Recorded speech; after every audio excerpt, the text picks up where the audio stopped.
Well, g'day everyone. Welcome to No Guts, No Glory. I almost got it wrong there, Ben. I almost got it wrong. Almost. I did my podcast the other day. Yesterday I did a podcast with someone else, and I've got all these different name podcasts in my head. But this is No Guts, No Glory. It's the only one you need to worry about. The one and only. Ben, of course, does Marshall Street Studios podcast. Worry about that too.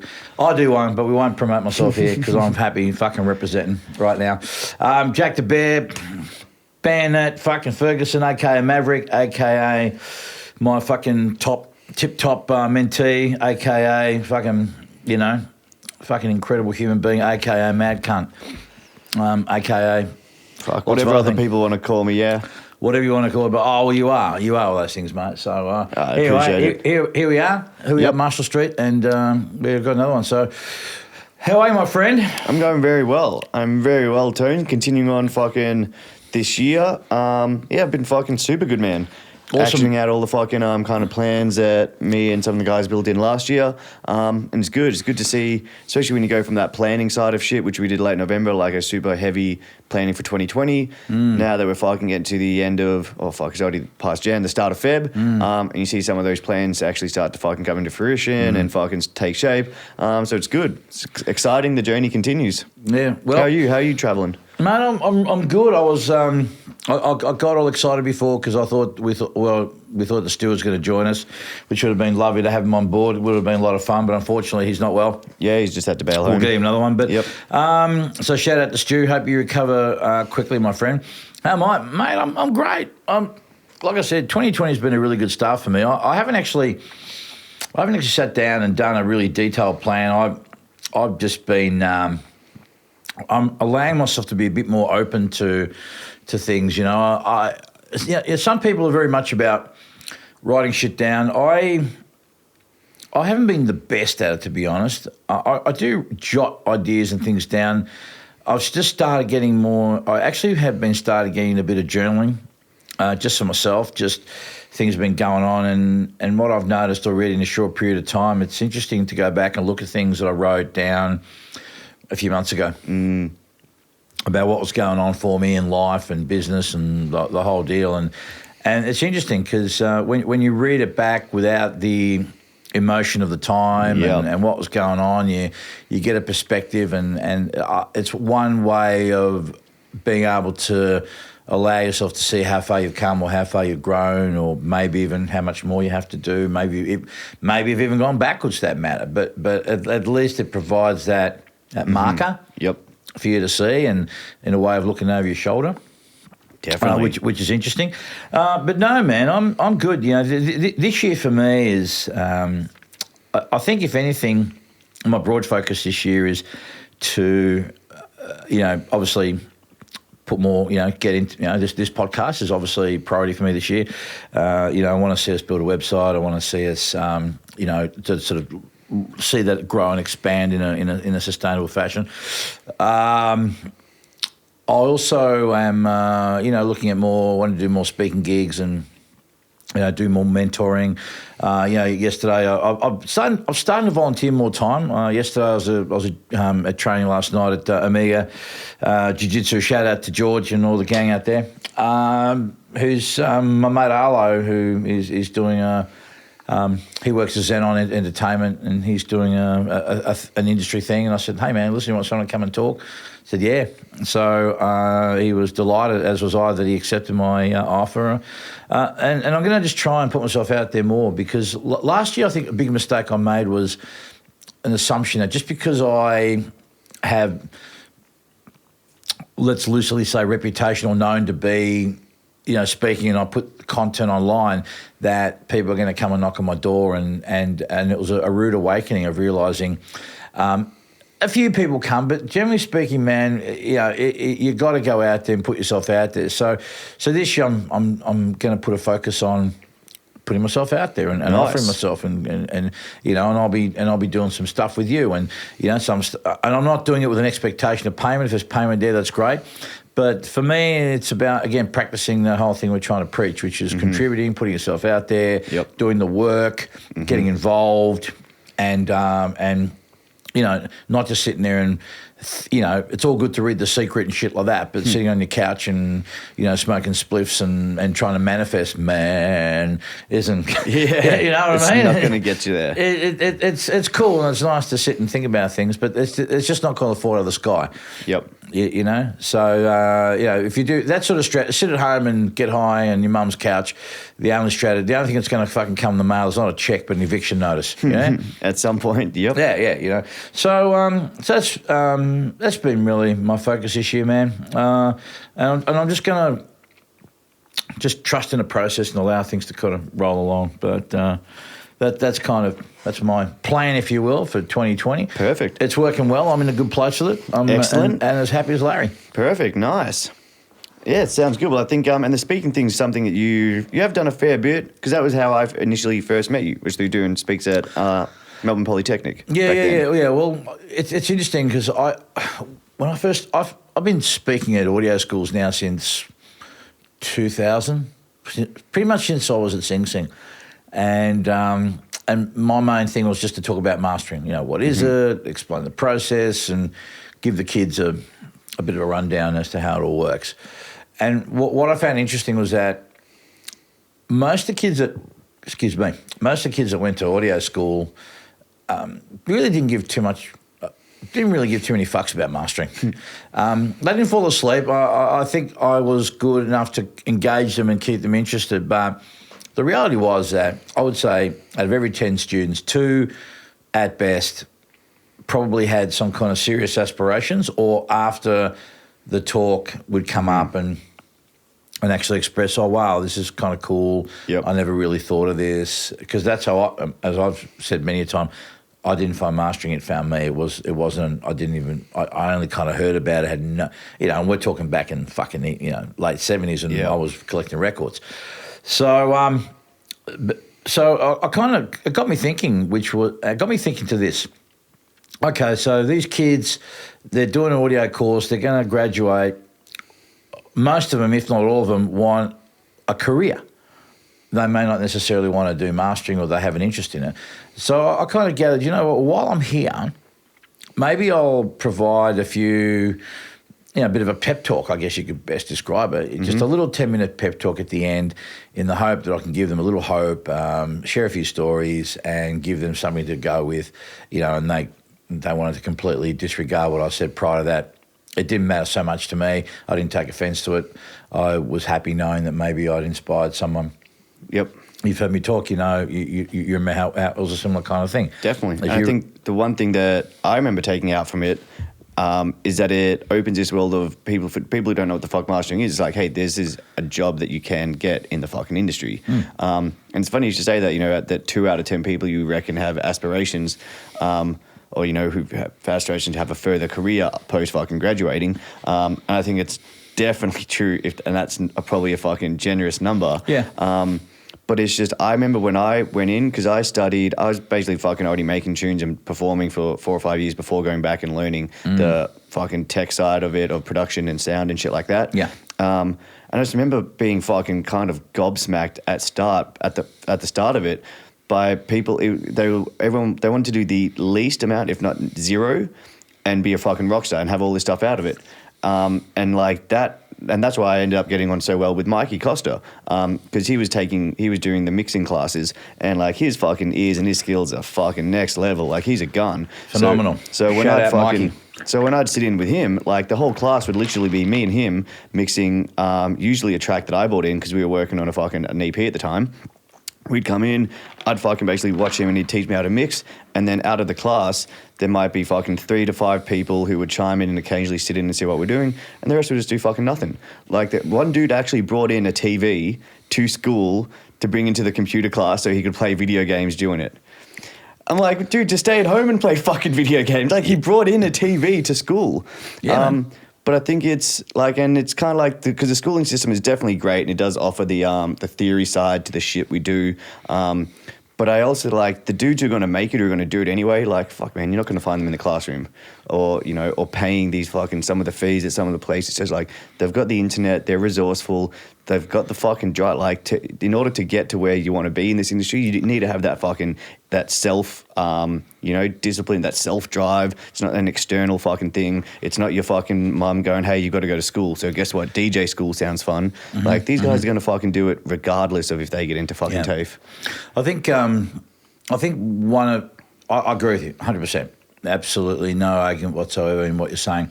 I think if there is anything that, in my experience of what I've seen from some of the formal education institutions provide is probably the opportunity to meet up with like-minded people. And you don't have to go to a school for that. You can go online and you can go on forums and that. But I found that when I've asked people, why are you here, what's been the reason, for a lot of kids, is one of the reasons I get quite often is I'm going to get to meet up with other musicians and collaborate with people and build relationships. And interesting. Which again, I don't see a right or wrong in any of this. It's just interesting and fascinating to just kind of ask, and because I want to be more interested than interesting.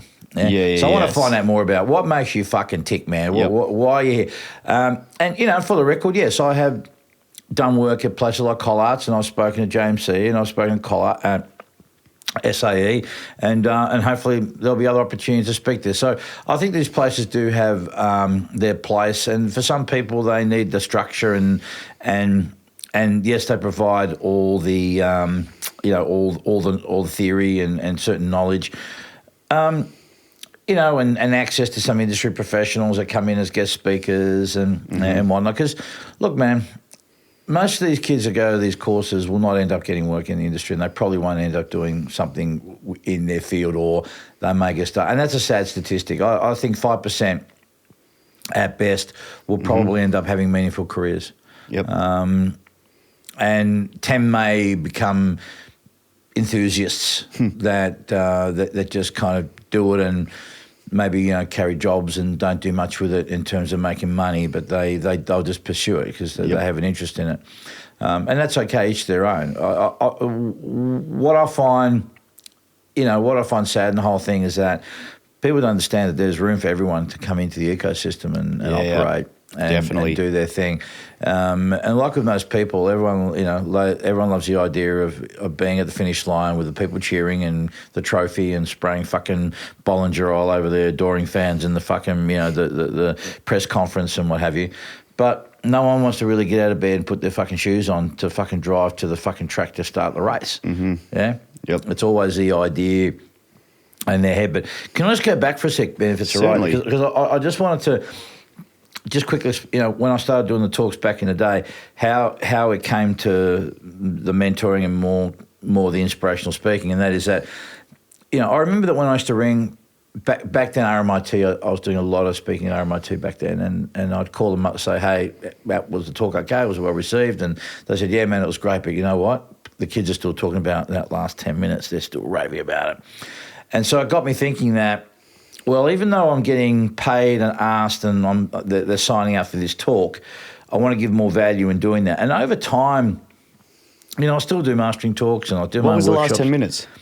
It was the pep talk, the last 10 minutes. So, it wasn't. That was the part that wasn't just directly about mastering, but it was more about the fucking mindset and going into mindset, networking, share a few stories, give them hope. Give these, so that kid that walked in that was feeling like, well, I don't know if I can make it or if it's for me, to at least shift them enough to go from that to going, you know what, maybe there's a chance for me, or it just kind of shifts their thinking a little, and I've often said, Ben, I just want to be a domino. I want to be the one domino that tips with enough force to start something for someone else, and it takes them off to wherever it takes them.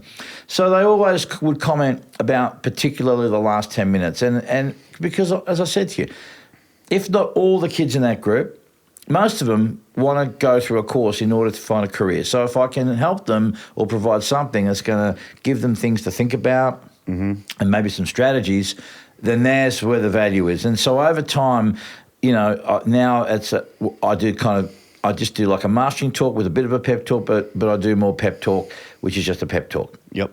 And they're the ones that really seem to be there's more people that attend because it's not just people who want to do mastering, it's people that want to do industry, and that could be whether they're into management or whether they want to run a label or be a producer or anything at all across the spectrum in the music industry. It even doesn't have to be directly music industry related. Like a lot of the stuff that you've gone through when you, talk about the transition and releasing all the weight that you did in this fucking life change, those sort of fucking lessons, that's transferable throughout every aspect of life. Absolutely, indeed. So, I enjoy that, and I find it very satisfying, Ben. And so, this year I'm going to take a leaf out of my own book and put myself out there and say, hey, people want to, get me down there. I'll come down and talk. If there's a budget, that's great. If there's not, that's great too.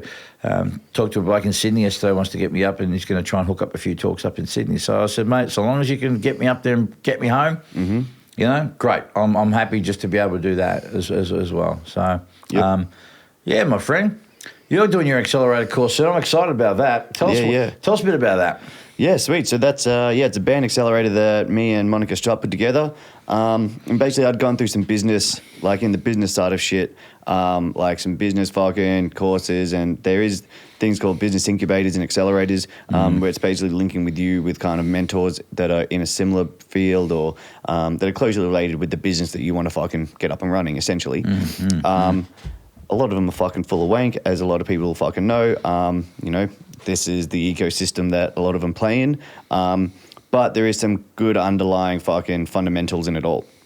So basically what I tried to do was work with Monica, who comes from the alternative music, heavy music scene. She's a journalist for Heavy Mag, done a heap of fucking cool shit. She also sings in the band Last Martyr. And basically she's gone through some processes in her band where she was in a band up in Sydney, that kind of went through some lineup changes and then shifting bands, and it took them so long to get to the period where she was like, fuck, we're actually doing some cool shit. Then, from moving to Melbourne and starting another band, she was like, can I go through that process again? And then when she started to get into the actual industry, not kind of playing on the edges, actually fucking into it, there's just a lot of things you learn, which, as an outsider, you don't know. It's kind of like you don't know what you don't know type of shit. So then basically combining her, she's got a lot of similar views with me in terms of social media. She does social media consulting for bands as well. So we kind of fucking hit it off in that sort of aspect. And then me going through my journey of DYE and Otis High, then into the back end of the industry and running the studios. Obviously, I've seen a lot of things along the way that could help bands progress quickly.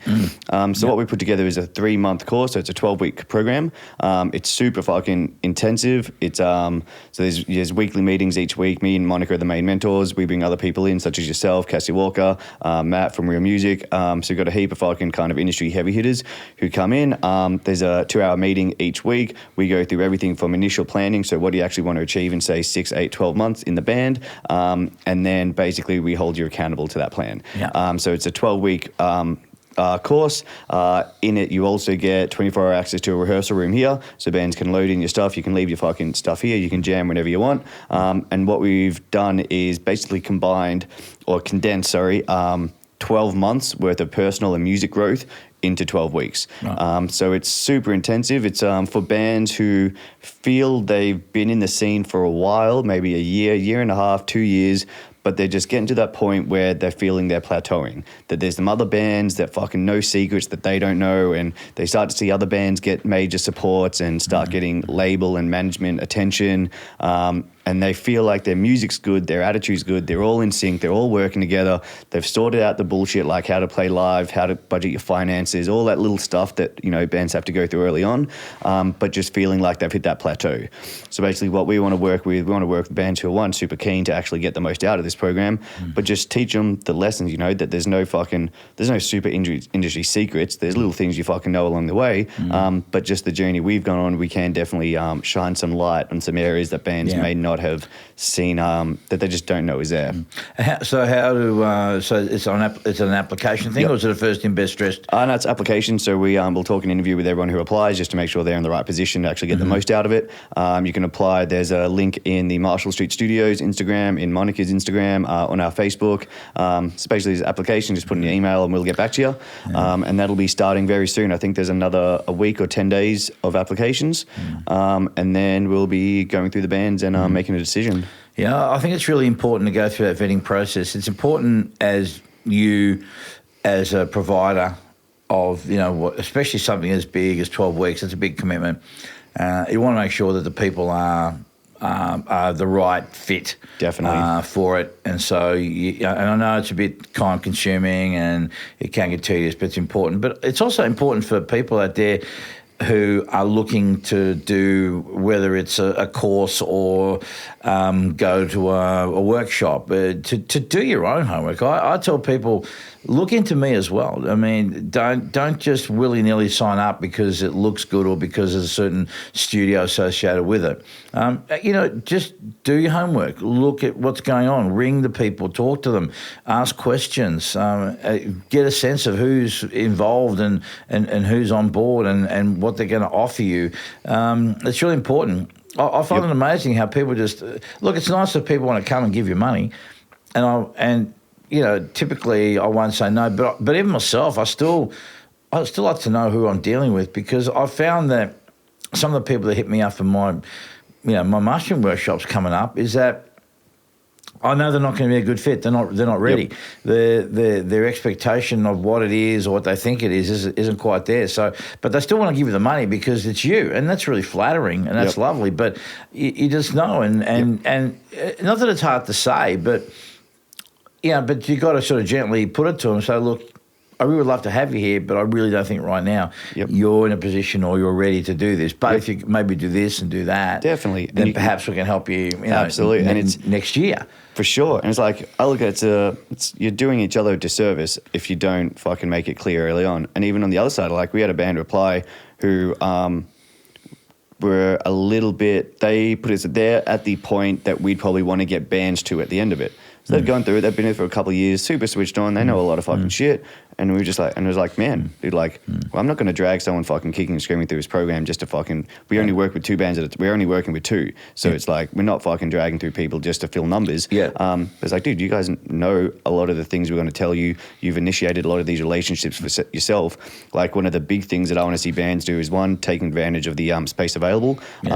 Actually rehearsing and getting good at your fucking craft is the main thing. But then initiating and maintaining relationships with the people that we put them in a room with. Like through this 12-week program, we're going to fucking open doors and open conversations between these bands and a lot of key people that they need to fucking know.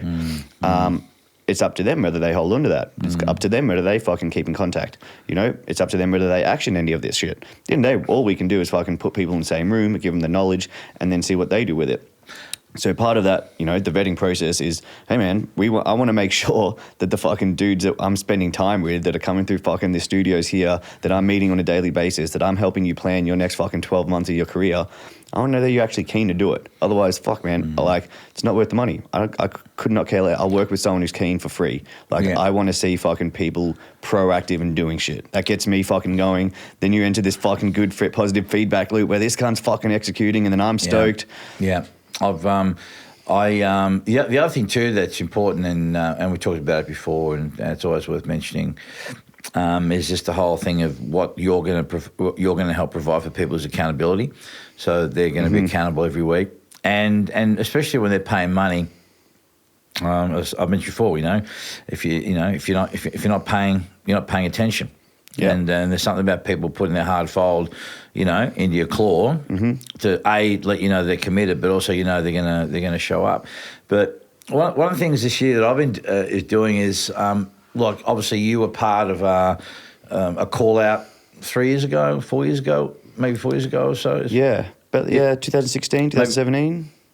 Yeah, so 3-4 years ago. Yep. Yeah, and now what I've been doing with people that I've been, obviously I'm starting these little 3-week groups that I've been doing.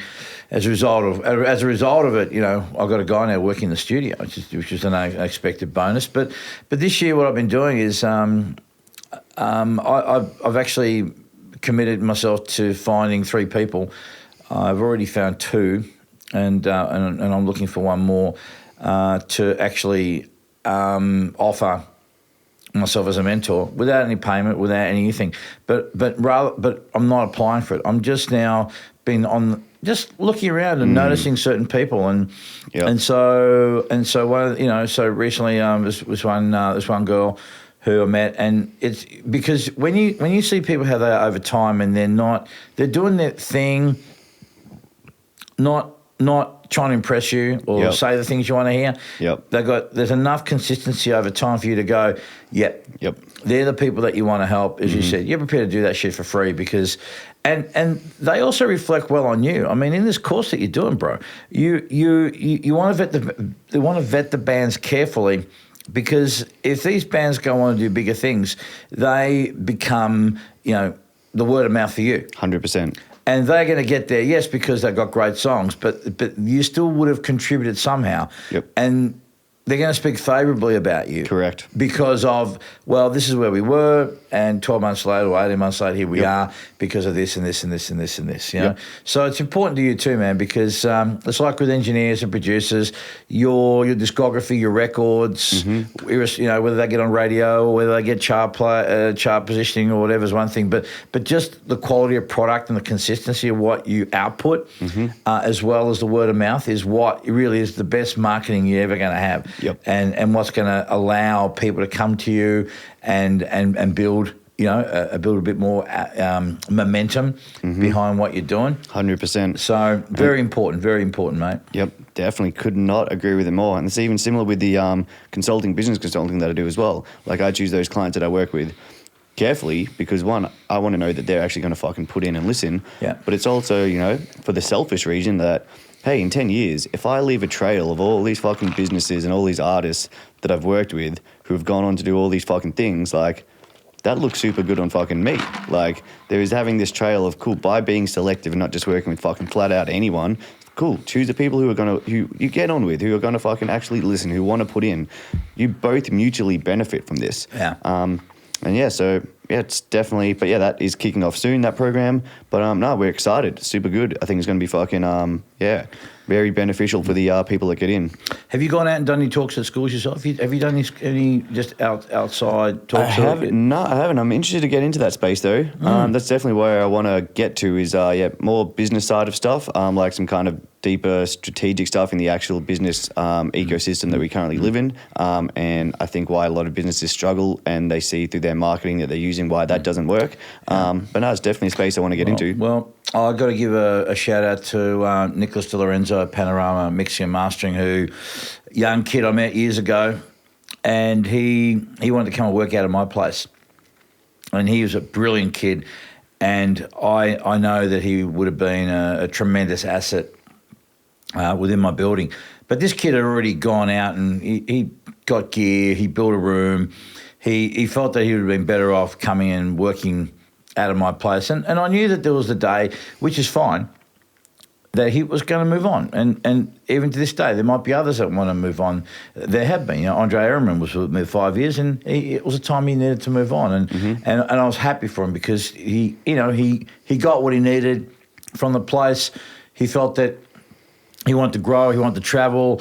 There were other opportunities. He could have made it probably more economically viable for himself as well to do it in a different kind of way. And who am I to get in his way? I'm just happy that he's moved on. And while he was at my studio, he got to build a reputation for himself, which now, and he's done all the work. He did all the work. It's all full credit to him. But nonetheless, he created a name for himself, and off he goes, and I'm really happy for him. And I knew that Nick was going to do the same, and I thought, you know what, let's just kind of short circuit that.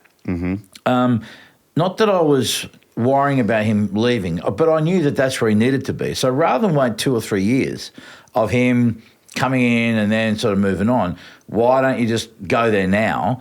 And I can still help you. I can still mentor you. I can still help you from a distance and get you into there now, so that 3 years from now, you're going to be really kicking some ass. Yeah, you're already there. You're there. Jump in the deep end, right? And so that's the best way I'm going to help you. And as I said, from a business perspective, I know he would have been fantastic for me for my bottom line. But I'd rather he help himself, and I'd feel better just being a guy that helps him along the way. But he's gone off and started, and I really commend him, man, because he's going out and doing his own thing and trying ideas, and he went off to Abbey Road and he said, look, I'm doing this thing, and I encouraged him. I actually went out to watch him. I got to see probably the last half of his presentation to give him some support. And it's fantastic. It's absolutely brilliant. You know, I love to see, you know, kids who are out there and they're giving it a go and they're prepared to try and do the things they probably normally wouldn't do, but they're thinking laterally, or they're thinking, well, so-and-so did that, maybe I should. So, yeah, man, that's a good space to get into. And I recommend you go out and you hit up, you know, RMIT and you know, Melbourne Polytechnic, I think is now, SAE, JMC, all these places, because man, you're legit. You've got something behind you. You also are at, you know, that demographic. You know, me as a veteran now, I mean, I don't feel old, but the reality is I am. I've been doing this for a long ass time, and I have my worth and my value to bring. But there's also, you know, someone said to me, aren't you worried about these kids who maybe taken away potentially? I said, no, not at all.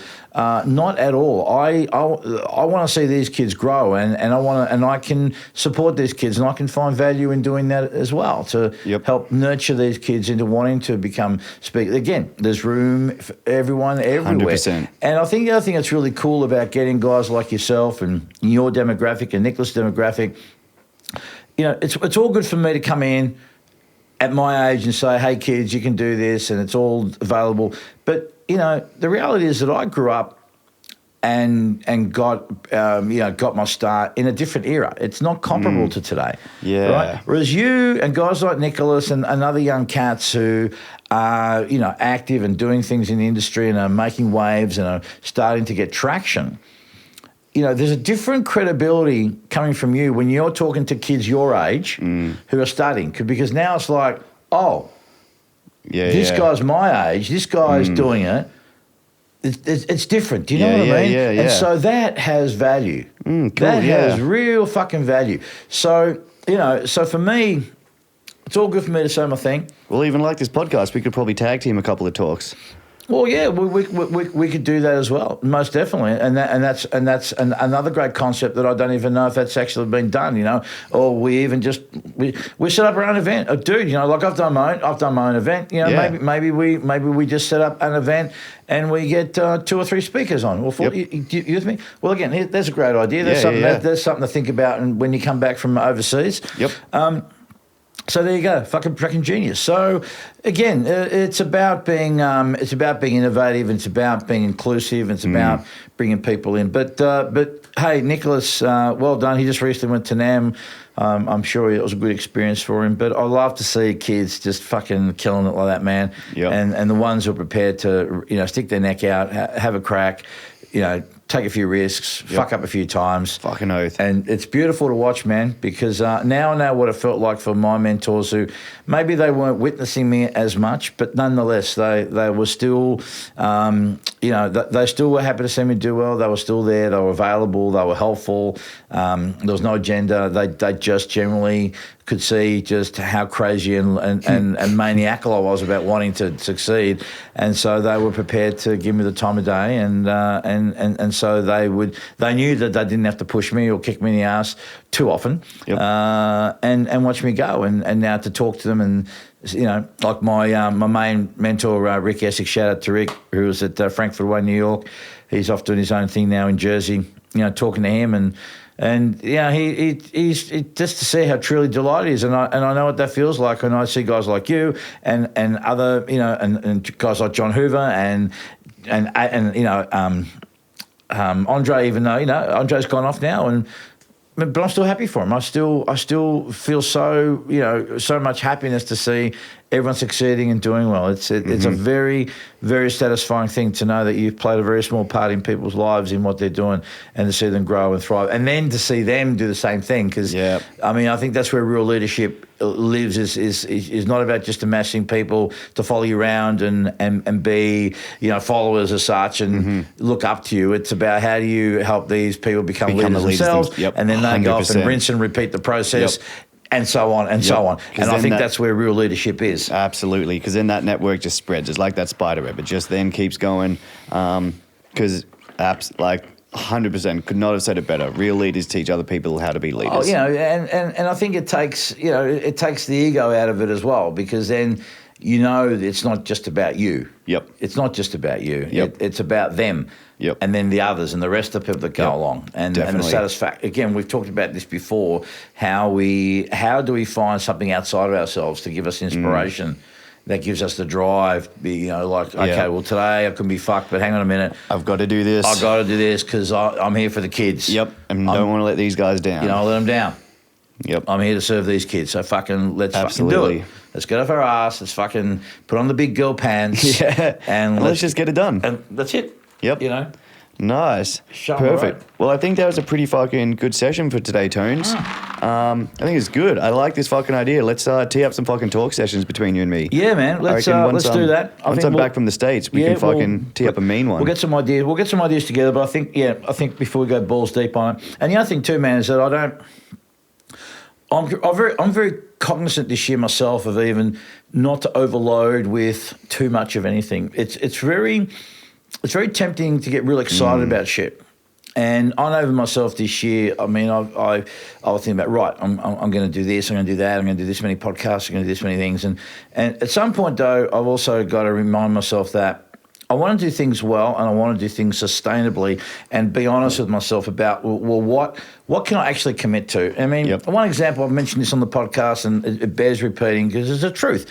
When we first started this podcast, it was the excuse, and still is, the excuse to get together and obviously something that's going to provide a service. But I said, you know what, dude, at this stage, this is all I'm going to be able to do in terms of my commitment, which is show up and be there, whether it's here or at the studio. I'm not a social. I mean, I'll share. I'll do what I can. But I know what I can actually commit to. I had George Jiu-Jitsu last night was saying the same thing. I said, so what are we going to do this year? And I said, listen, right now, dude, I'm going to do one kickboxing and one jiu-jitsu a week. That's it. That's it. Right. Yep. Now, I want to go hardcore more, but I'm just being honest. I want to tell you that right now because that's all I can sustain, along with my podcast and your podcast and work and talks and that. Yep. So we will do this thing, but again, that's what I'm saying. Let's wait till you come back from America, get your tour, because we got to be able to give everything the right amount of space to do it well and do it properly.